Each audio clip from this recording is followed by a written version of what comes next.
যখন মাইয়েতকে কবরে শোয়ানো হয় তখন সে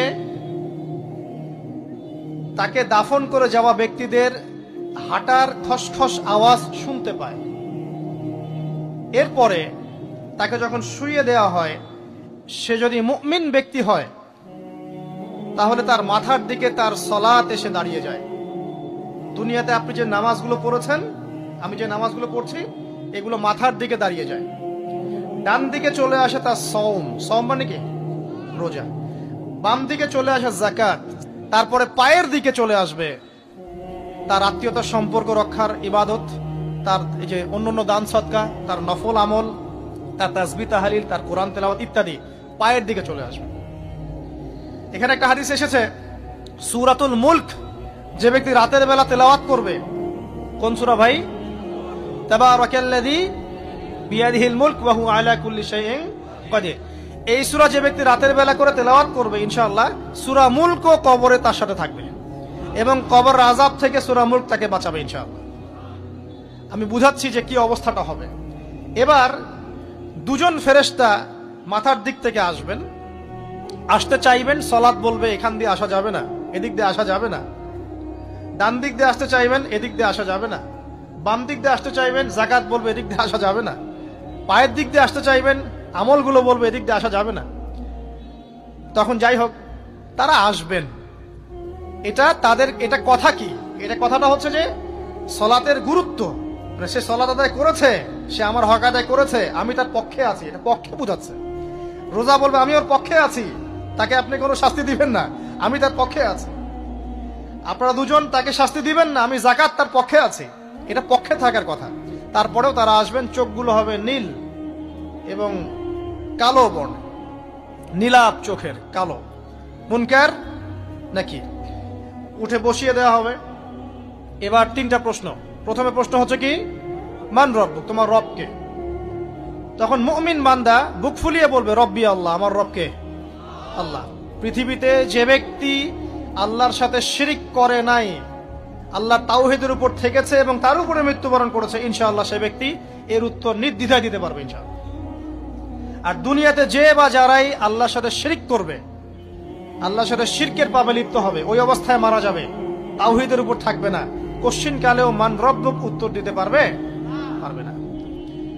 তারপরে প্রশ্ন হয়ে যাবে মা দীনুক, তোমার দিন কি ছিল? মুমিন বান্দা উত্তর দিবে কি, দীনিয়ান ইসলাম, আমার দিন ছিল ইসলাম। এখানে শুনে রাখেন, পৃথিবীতে যারা ইসলামকে পরিপূর্ণরূপে পালন করবে তারাই এই উত্তর দিতে পারবে ইনশাআল্লাহ।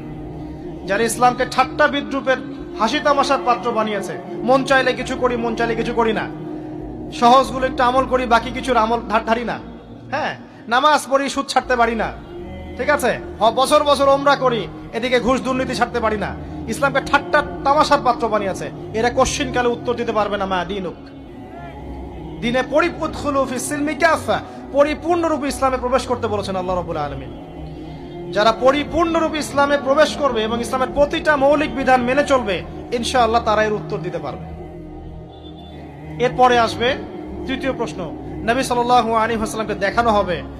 যখন দেখানো হবে তখন সূর্য যখন ডুবে যায়, যে দৃশ্যটা আমরা দেখতে পারি না, ওই দৃশ্যটা ভেসে উঠবে এবং মুমিন বান্দা অস্থির হয়ে যাবে, বলবে আমাকে ছেড়ে দাও, আমি নামাজ পড়বো। সুবহানাল্লাহ। কারণ তার কাছে মনে হবে যে আসরের ওয়াক্ত হয়ে গেছে, আসরের ওয়াক্ত চলে যাচ্ছে, আমাকে নামাজ পড়তে হবে। চিন্তা করেছেন? ওই যে একটা হাদিস আছে না, যে 7 শ্রেণীর মানুষকে আল্লাহ রাব্বুল আলামিন আরশের ছায়া দিবেন, তার মধ্যে এক শ্রেণীর মানুষকে যার অন্তর মসজিদের সাথে ঝুলে থাকে, তার মন মসজিদের সাথে ঝুলে ছিল, এই সূর্য ডুবে গেল বলে আমাকে ছেড়ে দাও, আমি নামাজ পড়তে যাব। তখন ফেরেশতারা বলবেন তোমাকে নামাজ পড়তে দেয়া হবে, তবে তার আগে তুমি এর উত্তর দাও। কি উত্তর?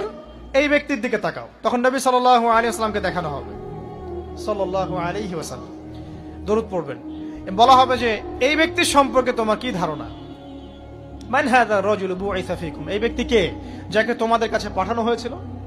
মুমিন ব্যক্তি নির্দ্বিধায় বলে দিবে যে তিনি হচ্ছেন আমার নবী মুহাম্মদুর রাসূলুল্লাহ সাল্লাল্লাহু আলাইহি ওয়াসাল্লাম। দেখুন, পৃথিবীতে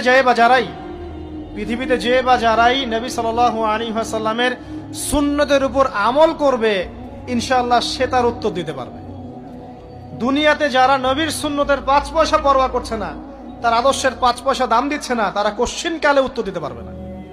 নাম হতে পারে আব্দুর রহমান, আব্দুর রহিম, নবীর সুন্নতের ধার ধারে না, তারা উত্তর দিতে পারবে না। তো নবীর সুন্নতের গুরুত্ব কত গভীর, এটা আমাদেরকে এখান থেকে বুঝতে হবে।